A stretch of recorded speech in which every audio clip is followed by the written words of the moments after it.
지르코니아 임플란트 요양급여 청구 시 법정 최고 한도로 과징금을 부과하는 것은 위법이라는 법원의 판단이 나왔습니다. 사무장병원 가담자 10명 중 1명은 신규 개설 기간을 통해 의료시장에 재진입하는 것으로 확인됐습니다. 정신분열을 앓은 치과의사의 명의로 8년간 13,000여 회에 걸쳐 불법 치료 행위를 한 치과 기공사가 적발됐습니다. 실손보험 청구 간소화법과 관련된 법안이 국회에서 논의되고 있는 가운데 보건의료계를 포함한 각계의 비판이 지속되고 있습니다. 인천지부의 인덱스 2023이 지난 7월 8일과 9일 양일간에 걸쳐 송도에서 개최됐습니다.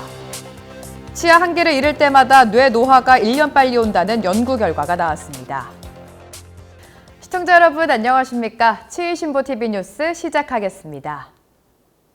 지르코니아 임플란트 요양급여 청구 시 일정한 기준 없이 법정 최고 한도로 과징금을 부과하는 것은 위법이라는 법원의 판단이 나왔습니다. 이번 판결은 지르코니아를 임플란트 보철수복 재료로 사용하게 된 동기와 목적, 과정 결과 등을 전혀 고려하지 않고 법정 최고 한도의 과징금을 부과했던 보건복지부 행정처분 기준에 제동을 건 최초의 판결로 의미가 큰 것으로 인식되고 있습니다.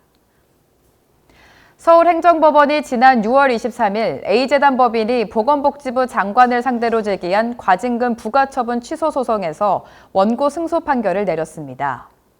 A재단 법인은 65세 이상 환자들에게 급여 임플란트 시술 시 지르코니아를 보철수복 재료로 사용하고 요양급여 비용을 청구했다는 사유로 보건복지부로부터 6억 원의 과징금을 부과받았습니다. 이에 A재단 법인이 보건복지부를 상대로 법원에 소송을 제기한 사건입니다. 재판부는 지르코니아는 환자 치료에 적합한 재료를 선택한 결과이며 환자들에게 추가 비용을 부담하도록 하지 않았다는 점을 고려해야 한다.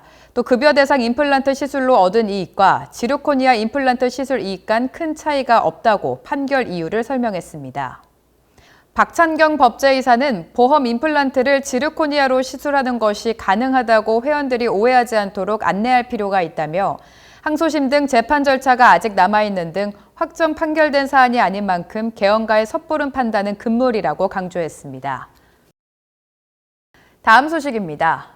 사무장병원 가담자 10명 중 1명이 신규 개설 기간을 통해 의료시장에 재진입하는 것으로 확인됐습니다. 국민건강보험공단이 최근 데이터로 파헤치는 불법 개설 기간 가담자 모니터링 결과를 발표했습니다. 지난해 12월 기준 전체 요양기관 96,775개소 중 사무장병원 가담자 근무 중인 기관은 602개소로 전체 0.6%인 것으로 조사됐습니다. 특히 치과에 근무 중인 사무장병원 가담자는 총 64명이며 이 가운데 59명은 의원급, 5명은 병원급에 근무 중인 것으로 드러났습니다. 이들 중 34명은 대표로서 치과를 운영 중인 것으로 밝혀졌습니다.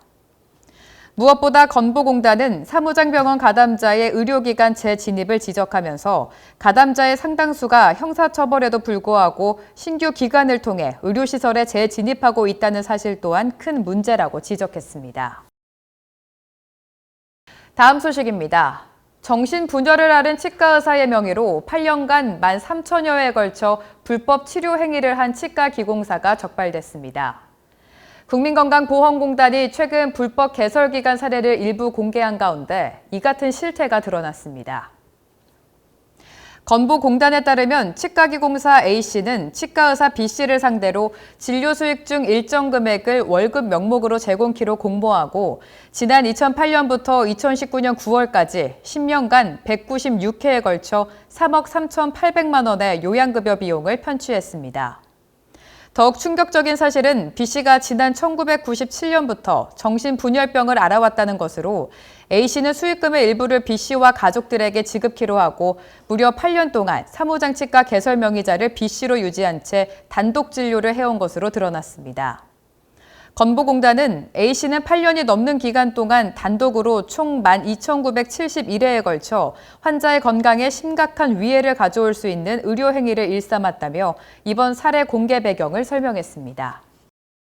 계속해서 다음 소식입니다. 보험금 청구를 위해 필요한 서류를 보험사에 전송하도록 요청할 경우 요양기관은 의무적으로 응하도록 규정한 이른바 실손보험 청구 간소화법과 관련된 비판이 지속되고 있습니다. 실손보험 청구 간소화법은 민간보험사의 이익에 편향된 법안으로 보건의료계뿐만 아니라 시민단체까지 반대 입장을 내놓고 있습니다. 이에 보건의료계는 지난 7월 7일 정부, 시민단체, 법조계와 함께 실손보험 청구 간소화를 위한 바람직한 방향 토론회를 열었습니다. 이날 토론회에서는 전송된 데이터의 악용 우려를 강력하게 제기하는 한편 정보 전송 범위 한정, 정보 제공 주체 확인 불확실, 그리고 건강보험 보장 범위 축소 등 우려가 빗발쳤습니다. 이날 이민정 취업 부회장은 민간보험사의 이익 추구에 악용될 여지가 있으며 개인정보보호법 및 의료법에도 위배될 수 있는 법안이라며 환자의 편의를 빌미로 민감한 정보가 유출되면 본질이 흐려져 부작용이 크게 우려된다고 비판했습니다. 그러나 이 같은 각계의 반대에도 불구하고 정부 측에서는 법안 추진의 뜻을 굽히지 않고 있는 상황입니다. 계속해서 다음 소식입니다. 치과에서 전기 소작기 사용 시 환자 화상에 주의해야 한다는 사례가 나왔습니다. 특히 전기 소작기에 연결된 전선의 피복이 벗겨져 있는지 미리 확인한 후 사용해야 의료 분쟁을 예방할 수 있다는 것이 전문가들의 조언입니다. 치과의사 배상책임보험 주관사 현대해상화재보험은 최근 치과 의료진이 환자의 치음 판막을 제거하기 위해 전기 소작기를 사용하던 중 화상 사고가 발생한 사례를 공유했습니다. 조사 결과 의료진이 전기 소작기 전선의 피복이 벗겨져 있음을 제대로 인지하지 못한 것으로 확인돼 주의 의무 위반으로 100% 손해배상 책임을 물게 됐습니다. 보험사는 손해배상 책임 비율은 물론 환자가 6주 동안 병원에서 화상 치료를 받은 데 따른 치료 비용을 고려했다고 밝혔습니다. 다음 소식입니다. 치혁과 롯데 웰푸드가 함께하는 캠페인이 올해 발족 10주년을 맞이한 가운데 국민 구강보건 향상을 위한 상호 협력을 지속하기로 했습니다. 치협은 지난 7월 6일 롯데 웰푸드와 업무 협약을 체결했습니다. 이날 협약식에서는 지난 10년간 이어진 캠페인의 발자취와 성과, 그리고 그 의미를 되새기는 경과 보고와 함께 양측 협력 관계를 더욱더 돈독히 했습니다.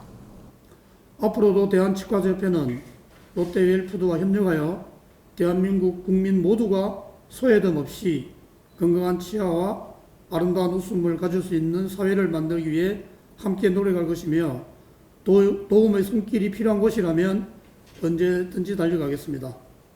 한편 닥터 자일리톨 버스가 간다 캠페인은 지난 2013년에 시작한 치혁과 롯데 웰푸드의 사회 공헌 사업으로 지금까지 전국을 순회하며 총 113회의 진료 봉사를 펼쳐 5,760명에게 8,754건의 치료 혜택을 제공했습니다.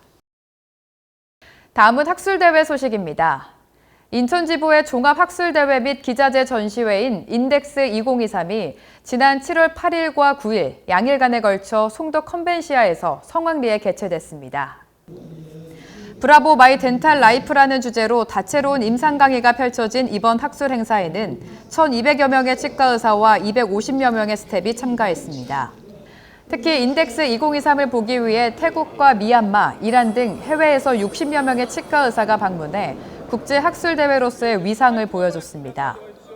아울러 59개 업체 155부스로 꾸려진 기자재 전시회도 내실 있게 진행돼 호평을 받았으며 8일 저녁에는 치과계 내외빈들이 참여하는 전야제 행사가 열려 흥겨운 단합의 시간을 마련했습니다. 인천광역시와 인천관광공사의 후원을 받아 인덱스를 성공적으로 개최할 수 있게 되어서 영광으로 생각합니다. 다음은 업체 동향 소식입니다. 덴티스가 중국 임플란트 시장에 본격적으로 진출할 전망입니다. 덴티스가 자사 임플란트 프리미엄 제품인 SQ 임플란트에 대한 중국 국가약품감독관리국에 6월 7일부로 등록 및 확인 절차를 마쳤다고 밝혔습니다.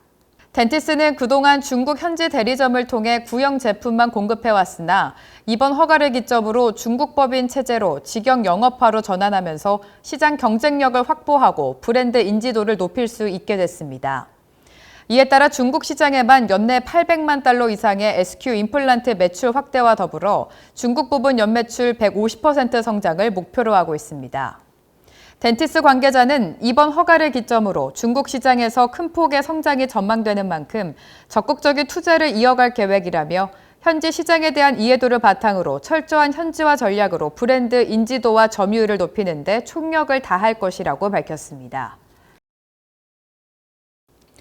다음은 국제뉴스 전해드립니다. 치아 한 개를 잃을 때마다 뇌 노화가 1년 빨리 온다는 연구 결과가 나왔습니다. 일본 도호쿠대 치과대학원 야마구치 사토시 교수 연구팀은 인지기능이 정상인 55세 이상 노인을 대상으로 진행한 연구 결과를 미국 신경학회 학술지 최신호에 발표했습니다. 연구 결과 연구 대상자들은 치아 한 개를 잃을 때마다 좌측 해마의 크기가 줄어들면서 뇌 노화가 1년씩 일찍 나타났습니다. 특히 음식을 씹을 때 통증을 호소할 정도의 잇몸 질환을 가진 연구 대상의 경우 치아 한 개가 줄어들 때마다 뇌 노화가 1년 4개월씩 앞당겨진 것으로 확인됐습니다. 다음은 2주의 학술 동향 소식입니다. 코엘메디가 오는 7월 22일 골 증강술 하루 만에 완전 정복이라는 주제로 코엑스에서 세미나를 개최합니다. 원광대학교 치과대학이 오는 7월 22일 2023W 아카데미 임상연수의 첫 번째 동행 근관치료 파트 세미나를 개최합니다. 이화여자대학교 목동병원이 오는 7월 29일 이화치과연수의 구강학 안면외과 세미나를 임상치의학대학원 강의실에서 개최합니다. TNS가 오는 7월 29일 2023 세라핀 교정 세미나를 덴티스 문정 캠퍼스에서 개최합니다. 레이가 오는 8월 6일 페이스 드리븐 임플란트 설저리 핸즈온 세미나를 개최합니다. 보다 자세한 소식은 치의신보 지면, 치의신보 학술행사 일정표를 참고해 주시기 바랍니다. 더 많은 치과계 영상 정보를 원하신다면 화면 왼쪽을 클릭해 구독해 주시기 바랍니다. 지금까지 치의신보TV 뉴스였습니다. 시청해 주신 여러분 고맙습니다.